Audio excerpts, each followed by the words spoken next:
지난 주간에 저는 한 뉴스 기사에서 이런 걸 보았습니다. 위기의 50대 남성이라는 제목입니다. 제가 50대입니다. 뭐가 위기인가 하니까 자살자 연령대별 최고라고 그랬습니다.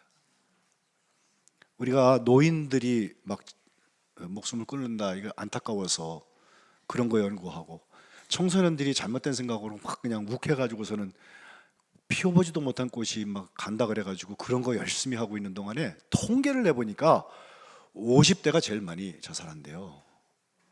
그 중에서 성비로 볼 때 50대 남자와 50대 여자로 볼 때는요, 남자가 여자보다 거의 4배, 한 3.7배 정도 더 많이 죽는답니다. 그 50대 여성들은 별로 자살 안 해. 근데 50대 남성들이 많이 자살한대요. 왜 그런가 보니까 대체로 경제적인 이유가 많답니다. 지금 조퇴, 명퇴 일찍 오잖아요.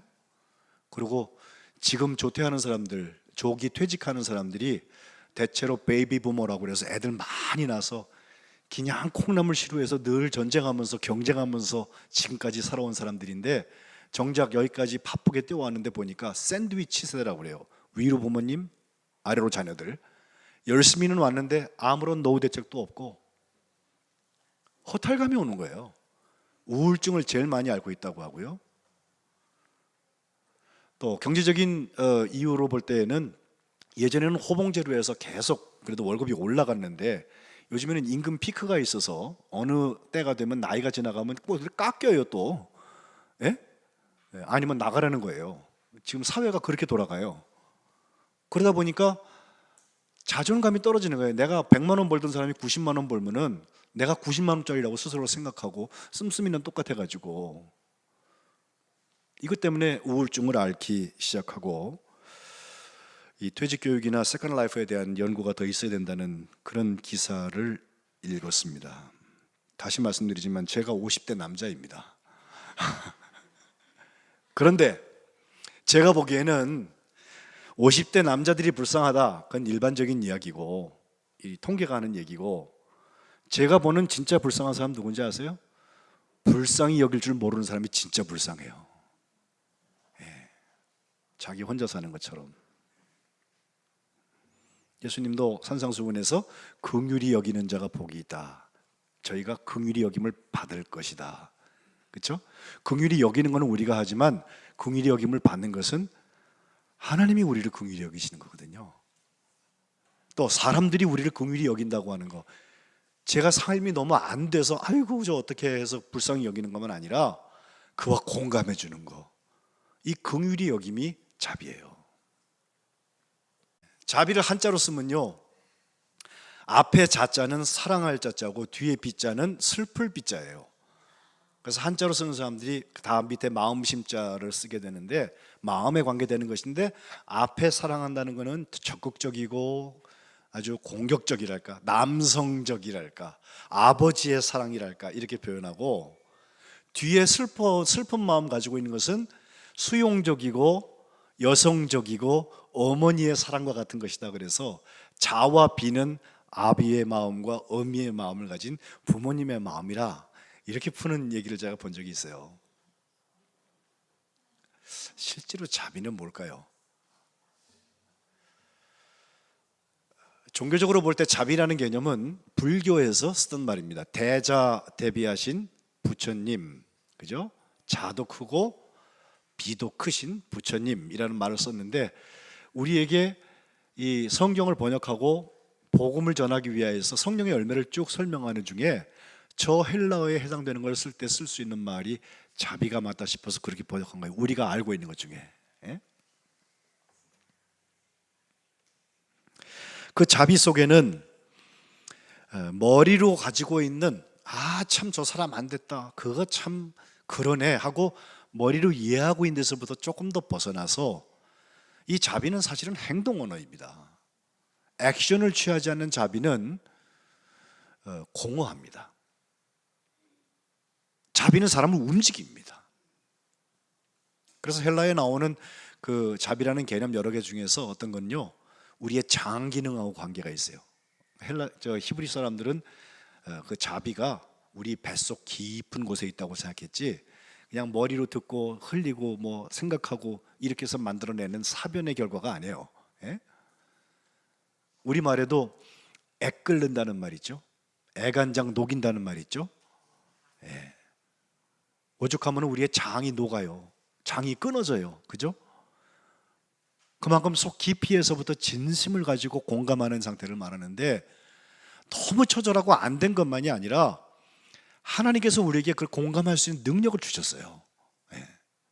또 내가 하나님 보시기에 그렇게 불쌍한 사람이었던 것을 깨달은 사람은요, 내가 남들에게 그 사랑을 전하기 위해서라도 문들이 열려지기 시작하는데, 바로 자비의 문입니다.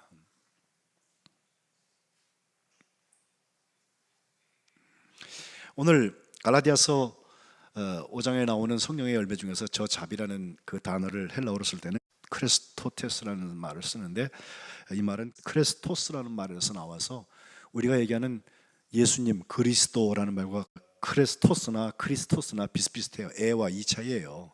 그래서 처음 교회에는 왜 그리스도인들은 크레스토스를 제대로 안 하냐, 자비로운 마음이 없냐는 시비를 가끔 받았다고 해요.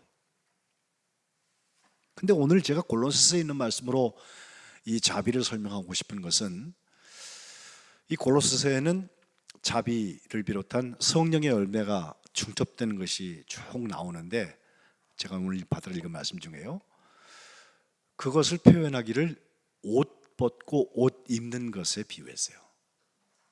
이것도 또 새로운 거예요. 우리가 열매를 맺는다 그러면 가지에 무슨 뭐 꽃이 피고 수분이 돼서, 예? 그래가지고 나중에 그게 잘 뭐 햇빛 받고 연걸어가지고선 열매가 맺어진다, 이 과정을 생각하는데, 오늘 골로새 교회를 향하여서 사도 바울이 편지 쓸 때에는 똑같은 이야기들, 똑같지는 않습니다만 대체로 비슷한 덕목들을 말하면서 이것 가지고 아예 옷을 입으라고 그랬다고요. 근데 받들어 읽은 12절 앞에 있는 부분을 보면 먼저 옷을 벗을 것을 말씀하는데, 그 옷 벗는 것들은 당연히 나쁜 것들이죠. 옛사람의 것들이죠. 심지어 그걸 죽여라 그러면서 나열해 놓은 것을 보니까 5절 6절에 보면 음란이나 부정이나 사욕이나 악한 정욕이나 탐심은 아예 우상 숭배라 이렇게 말하면서 하나님의 진노가 임한다. 그러니까 빨리 벗어버리라고 했어요.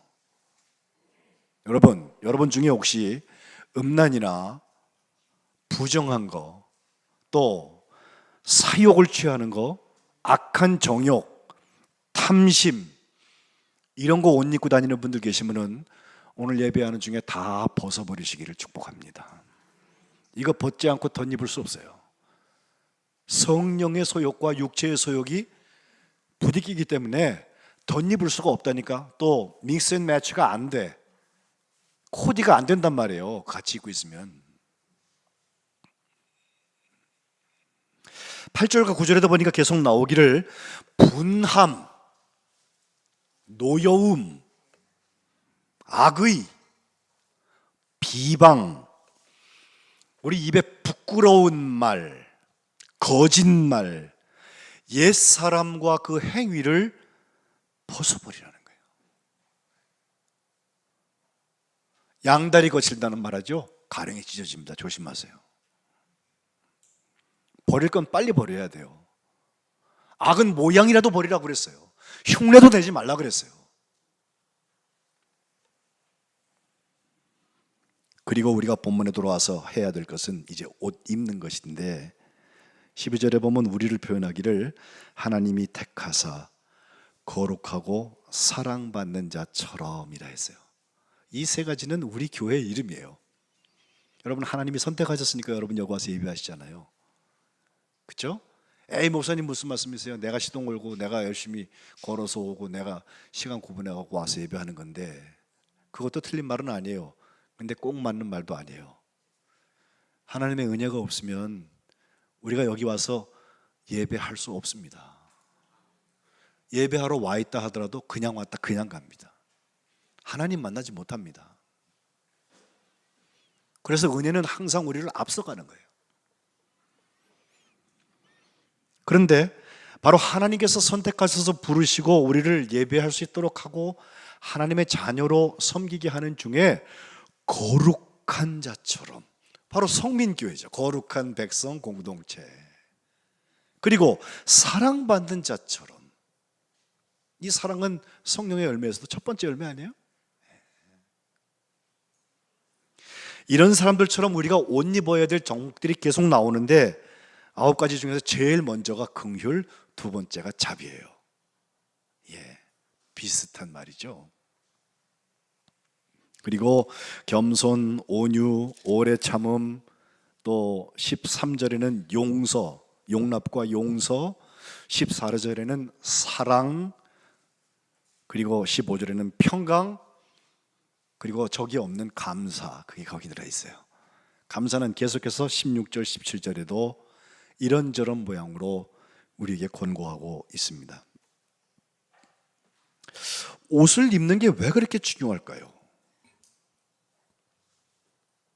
고린도후서에 보면 만일 땅에 있는 우리의 육신의 장막집이 무너지면 하나님께서 지으신 집, 곧 손으로 지은 것이 아니라 하늘에 있는 영원한 집이 우리에게 있는 줄 안다 하면서 우리가 여기 있으면서 탄식하면서 하늘로부터 오는 우리 처소로 덧입기를 간절히 사모하는 것은 우리가 이렇게 입는 것이 벗은 자들로 발견되지 않으려 함이라 그랬어요. 이 말씀은 장례식 중에서 입관 예배 때 잘 읽는 말씀입니다.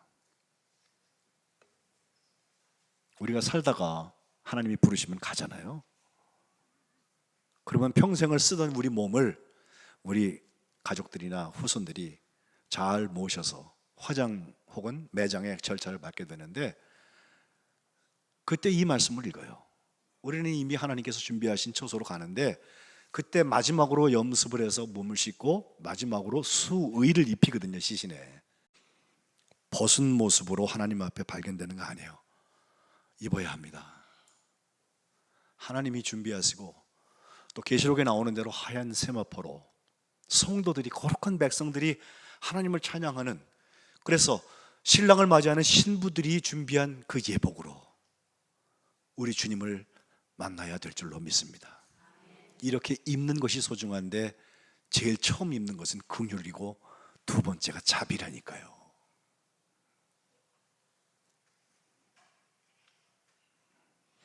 자비는 은혜와 구원의 근거가 됩니다.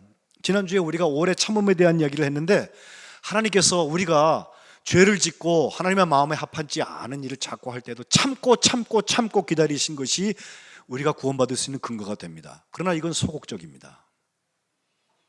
정말 하나님께서 예수 그리스도를 세상에 보내셔서 십자가에 못 박혀 죽으시고 다시 부활하셔서 죽음 권세를 이기시고 모든 사람을, 누구든지 예수를 믿는 사람에게 영원한 생명을 허락해 주신다고 하는 것은 그들을 사랑하는 마음, 불쌍히 여기는 마음, 그들에게 베풀고 싶은 마음, 그들의 아픔과 할 수 없음에 대한 공감, 바로 자비의 마음이 있었기 때문에 가능한 것입니다. 그런 거로 우리가 성령의 9가지 열매 중에서 오래 참음까지 해서 다른 사람들도 야, 저 사람 잘 참네, 인내의 열매가 있네 라는 칭찬을 듣고 끝나는 게 아니라 그것은 구원이 일어나기 전의 이야기입니다. 그 다음에 자비의 문들이 열려져야지 구원이 시작된다니까요. 왜 전도해야 됩니다 하는 말을 하면서 전도가 안 될까요? 하나님이 나만 미워서 나만 안 쓰시나요? 그렇지 않습니다. 나를 오래 참아주신 것처럼 이제 나에게 자비를 베푸시고 나에게 긍휼을 베푸셨다고 하는 사실을 내가 확실히 경험하고 그걸 나눠야 되겠다는 문이 열리기 시작하면 전도의 문이 열립니다. 아직 하나님의 사랑을 모르는 사람들에 대한 안타까운 마음이 생겨요. 괜히 내가 영적 교만이 생겨갖고 저거 예수 안 믿다가 지옥 갈 텐데 이런 거 말고 나도 과거에 저랬는데 하나님이 어떻게 하다 나를 사랑하셔서 나에게 복음을 주시고 예수 믿게 하시고 천국에 대한 경험을 하게 하시고, 이게 자비 아니에요. 이게 교만할 틈이 없습니다.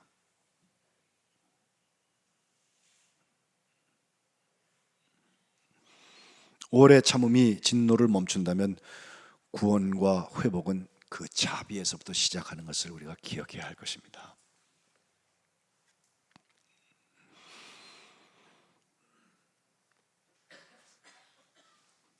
에베소서 2장 8절 복음이죠. 바로 그 앞에 보면 2장 7절에 그리스도 예수 안에서 우리에게 자비하심으로써 그 은혜의 지극히 풍성함을 오는 여러 세대에 나타내려 하심이라 하신 다음에 우리가 그 은혜를 인하여 믿음으로 말미암아 구원을 얻는다니 이것이 우리에게서 난 것이 아니라 하나님의 선물이라. 우리가 자랑할 수 없도록 하나님께서 선물로 주셨다는 거예요. 복음이죠. 이것은 그리스도 예수 안에서 우리에게 자비하신 것, 그 은혜가 얼마나 풍성한지를 하나님께서 자비하심으로 나타낸 그 사실에서부터 경험되는 것입니다. 칼 바르트라는 신학자는 은혜에 대해서 이런 설명을 했습니다. 은혜라는 게 뭐냐? 자비로운 그럼에도 불구하고다. 그럼에도 불구하고는 역설인데 자비로운 그럼에도 불구하고다. 하나님께서 말로서 그의 위엄과 거룩한 신비로부터 물러나오셔서 인간에게 말씀하시기 위해서 돌이키신 것이 은혜다. 그 돌이킴은 회복이고 휴브입니다.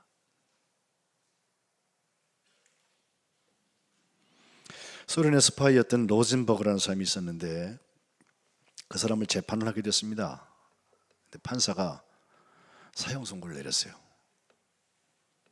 피고의 변호사가 판사님 공정을 기해 주십시오 이렇게 항의했습니다. 그때 카프만 판사가 한 말이 있어요. 정의와 공정은 이미 집행됐습니다. 혹시 당신이 구할 것이 있다면 자비입니다.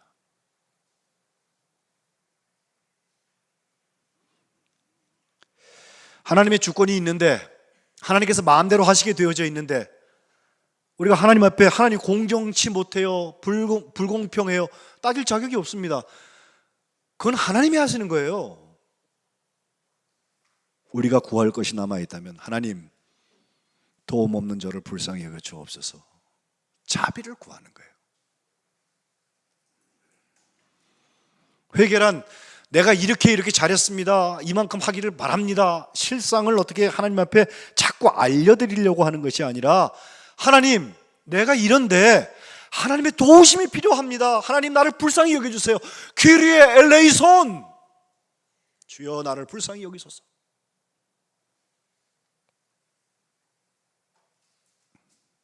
용서는 주님의 자비에 의한 은혜로 가능하기 때문에 그렇습니다.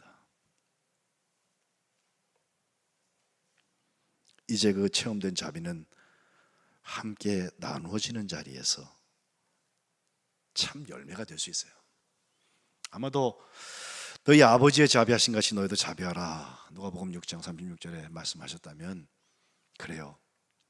하나님이 공감하시고 불쌍히 여기시고 긍휼히 여기시고 자비를 베푸신 것을 우리가 함께 살아갈 수 있다면 성령의 열매에서 그게 가능해요. 저도 생각해 보면 따지는 걸 좋아해가지고 하나님이 그냥 통째로 알게 하세요. 자꾸 남들은 생각도 못하고 있는 걸 저는 이렇게 보고 있다니까요. 어떤 때 그건 뭐 제가 똑똑해서 그런 게 아니라 하나님의 마음에 주신 것 때문에 그래요. 대체로 맞더라고요. 근데 그걸 가지고 그걸 정죄하는 데 쓰는 게 아니라 어떻게 하면 그걸로 상대와 도움을, 어떻게 관계를 맺어갈까. 성령께서 그도 사랑하시고 나도 사랑하시니까 함께 뭘 좀 시너지를 내볼까. 그러고 바라보면 하나님 앞에 그나저나 다 불쌍한 사람들이에요. 다 은혜가 필요한 사람들이에요. 미국 뉴욕에 제가 몇 번 다녀왔는데 거기 가면 공항이 3개가 있어요. 하나는 이제 존 F 케네디라는 그 젊어서 총탄을 맞아 죽은 그 인기 좋은 대통령이죠. 다른 하나는 저쪽 뉴욕이라고 강 건너 저쪽에 멀리 좀 있고, 그런가 하면 다른 하나가 라구아디아라는 공항이 그래도 맨하탄에서 제일 가까운 곳에 있어요. 근데 그 라구아디아라는 게 사람 이름이에요. 어떤 사람이냐면 키가 1m 57cm밖에 안 되는 원래 판사 출신입니다. 우리 양 장로님처럼. 근데 그가 아주 유명한 판결을 여러 가지 했는데 법조인으로 오래 있지는 않았어요. 나중에 정치에 입문해가지고선 뭐 그 상원 하원 이런 활동도 하고, 그리고 나중에 뉴욕 시장을 그 2차 대전이 일어나는 그때까지 해서 무려 3번이나 역임하는데 99번째 된 사람이 삼선 시장이 돼요. 미국으로서는 굉장히 큰일입니다. 서울시장보다는 훨씬 크지 않겠어요? 예. 근데 그분이 했던 유명한 판결이 있어요. 한 번은 어떤 할아버지가 그 직결 심판을 받으러 왔는데 보니까 그 할아버지가 왜 왔나 제목을 보니까 빵집에서 빵을 훔치다 걸렸어요. 현장 복무로 걸렸으니까 분명히 뭔가 야단은 쳐야 돼요. 네. 그래서 그 할아버지한테 묻습니다. 그 빵 훔친 건 맞냐고. 그랬더니 할아버지가 두렵고 떨리는 마음으로 내가 너무 배가 고파서, 예? 그 어려운 때가 있었거든요. 30년대 공황도 있고. 그래서 내가 이 일을 했노라고. 그랬더니 이 라구아디아 판사가 하는 말이, 당신은 그래도 벌을 받아야 됩니다. 10달러를 그 벌금으로 내시오라고 판단해 놓고 판결 후에 자기가 짐 주머니에서 10달러 꺼내가지고선 꺼내놓으면서, 이것은 당신이 굶고 있는 동안에 내가 배불리 먹었던 것에 대해서 내가 회개하는 마음으로 벌금은 대신 내드리겠습니다. 그 할아버지가 깜짝 놀랐어요. 그런 다음에 모자 하나 가지고 오라고 그래가지고서 거기 있는 사람 전부에게 다 돌리면서 나랑 똑같은 마음으로 이 할아버지를 위하여서 섬기고 싶은 마음이 있는 사람은 지금 여기다 돈 다 넣으라고 47달러를 모아서 그 할아버지를 조서 보내대잖아요. 예. 긍휼히 여기는 마음, 불쌍히 여기는 마음이 있으면 지옥 같은 자리가 천국이 돼요. 하나님의 사랑의 문들이 열려져요. 50대 남자라고 자살하지 않아도 돼요. 하나님께서 우리를 구원하신 것에 대한 감격, 감사, 나 같은 죄인 살리신 주 은혜 놀라와, 그 노래 한 줄만 불러도 어디 자살.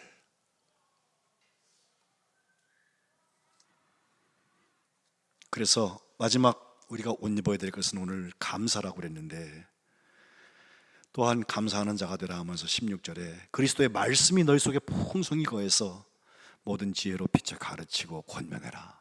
또 시와 찬송과 신령한 노래를 부르면서 감사하는 마음으로 하나님을 찬양해라. 무엇을 하든지 말에나 일에나 다 주 예수의 이름으로 하고 예수님을 힘입어서 하나님 아버지께 또 감사하라고 했어요. 지난 금요일 날 예수 이름으로 교회에 일어났던 처음 기적을 제가 함께 나누면서 같이 기도했어요.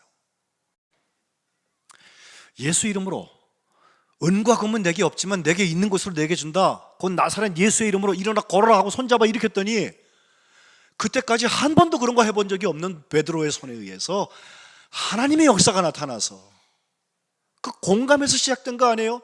나와서 40살이 되도록 맨날 다리를 못 쓰니까 성전 비문에 들려와서 앉아가지고서 구걸이나 하고, 사람을 보는 게 나를 도와줄 무엇이 있을까? 그렇게 살아왔던 사람에게 은과 금은 내게 없다, 그러나 내게 있는 것으로 내게 준다. 나사렛 예수의 이름으로 일어나서 걸어라. 선포할 때 그가 발목에 힘을 얻고 일어나서 뛰며 걸어가며 성전에 들어가서 하나님을 찬양했다는 거예요. 2000년 전에 한 번 있고 끝난 사건입니까? 오늘도 일어날 일입니다. 예수 이름으로 감사하게 하실 것입니다. 말씀을 정리합니다. 자비, 도가 이렇게 도덕적으로 충분히 훈련된 사람이어서 우리가 잘 베푸는 자비가 아니에요. 성령께서 열매 맺게 하시는 자비예요.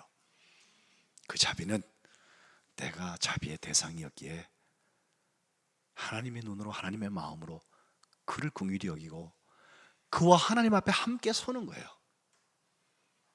그럼 하나님께서 반드시 아름다운 교제도 주시고 감사의 제목을 허락해 주실 줄로 믿습니다. 성민교회 자비가 풍성한 교회 되시기를 주님의 이름으로 축원합니다. 기도하겠습니다.